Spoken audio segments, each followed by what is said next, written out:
ഇന്ന് ഞാൻ തയ്യാറാക്കാൻ പോകുന്നത് ചിക്കൻ റോസ്റ്റാണ്. അതിനുവേണ്ടി 2 കിലോ ചിക്കൻ കഴുകി വൃത്തിയാക്കി എടുത്തിട്ടുണ്ട്. ഇതിലേക്ക് 1/2 ടീസ്പൂൺ മഞ്ഞൾപ്പൊടിയും 1.5 ടേബിൾ സ്പൂൺ കുരുമുളക് പൊടിയും 2 ടേബിൾ സ്പൂൺ കാശ്മീരി മുളക് പൊടിയും ആവശ്യത്തിന് ഉപ്പും ചേർത്ത് നന്നായിട്ട് നമുക്കൊന്ന് മിക്സ് ചെയ്യാം.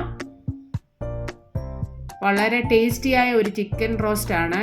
എല്ലാവരും ഒന്ന് തയ്യാറാക്കി നോക്കൂ, നിങ്ങൾക്ക് ഇഷ്ടമാകും. ഇനി നന്നായി മിക്സ് ചെയ്തതിന് ശേഷം നമുക്കിതൊന്ന് അടച്ചു വയ്ക്കണം. നെയ്ച്ചോറിൻ്റെ കൂടെയും ചപ്പാത്തിയുടെ കൂടെയൊക്കെ കഴിക്കാൻ പറ്റിയ നല്ലൊരു ചിക്കൻ റോസ്റ്റാണ്. നമ്മളിപ്പോൾ മിക്സ് ചെയ്ത് അരമണിക്കൂർ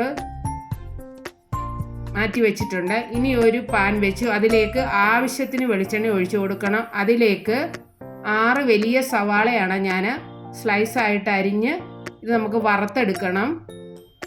2 ബാച്ചായിട്ടാണ് ഞാനിത് വറുത്തെടുക്കുന്നത്. ഈ രീതിയിൽ നിങ്ങൾ തയ്യാറാക്കിയിട്ടില്ലെങ്കിൽ ഈ രീതിയിൽ ഒന്ന് തയ്യാറാക്കി നോക്കൂ, നിങ്ങൾക്ക് ഇഷ്ടമാകും. ഇപ്പോൾ സവാള എല്ലാം ഞാൻ 2 ബാച്ചായിട്ട് വറുത്തെടുത്തിട്ടുണ്ട്, അത് മാറ്റി വെച്ചു. ഇനി നമുക്കൊരു പാൻ വെക്കാം. ഉള്ളി വറുത്ത എണ്ണ ഉണ്ടെങ്കിൽ ഇതിൽ നമുക്ക് ചേർത്ത് കൊടുക്കാവുന്നതാണ്. ഇല്ലാത്തത് കൊണ്ടാണ് ഞാൻ ഒരു പാനിലേക്ക് വെളിച്ചെണ്ണ ഒഴിച്ചു കൊടുത്തത്. ഇനി നമുക്ക് ചിക്കനെല്ലാം ഇതിലേക്ക് ചേർത്ത് കൊടുക്കണം. എന്നിട്ട് നന്നായിട്ട് നമുക്ക് മിക്സ് ചെയ്യാം. ഇതിൽ ഞാൻ അല്പം പോലും വെള്ളം ചേർക്കത്തില്ല, ആ രീതിയിലാണ് തയ്യാറാക്കുന്നത്. ഇപ്പം ചിക്കനെല്ലാം നന്നായിട്ട് ചൂടായിട്ടുണ്ട്. ഇനി ഇതിലേക്ക് നമുക്ക് ഇഞ്ചി, വെളുത്തുള്ളി, പച്ചമുളക്, കറിവേപ്പില, തക്കാളി എന്നിവ ചേർത്ത് കൊടുക്കണം.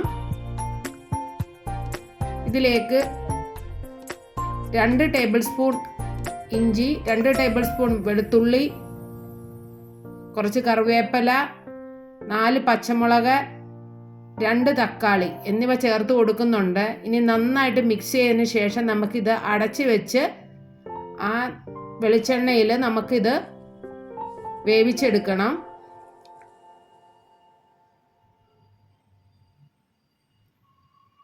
വീട്ടിൽ ഗസ്റ്റൊക്കെ വരുമ്പോൾ ഈ രീതിയിലൊന്ന് നിങ്ങൾ തയ്യാറാക്കി നോക്കൂ,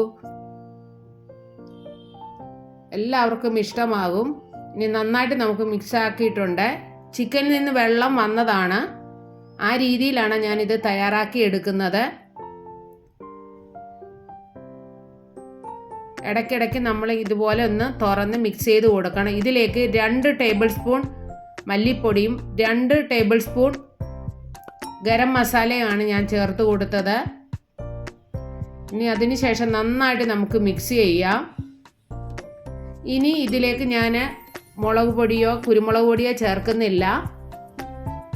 എരിവ് നിങ്ങൾക്ക് ഇതിൽ കൂടുതൽ വേണമെങ്കിൽ നിങ്ങൾക്ക് ചേർക്കാവുന്നതാണ്. ഇനി നന്നായിട്ട് നമുക്കൊന്ന് മിക്സ് ചെയ്യാം.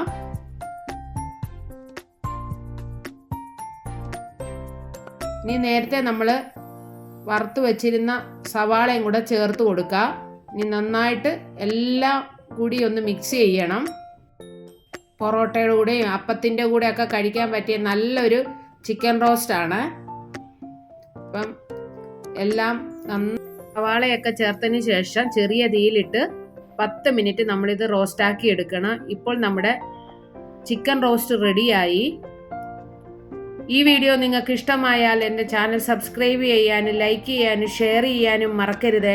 വീണ്ടും കാണാം പുതിയൊരു വീഡിയോ ആയിട്ട്. Thank you.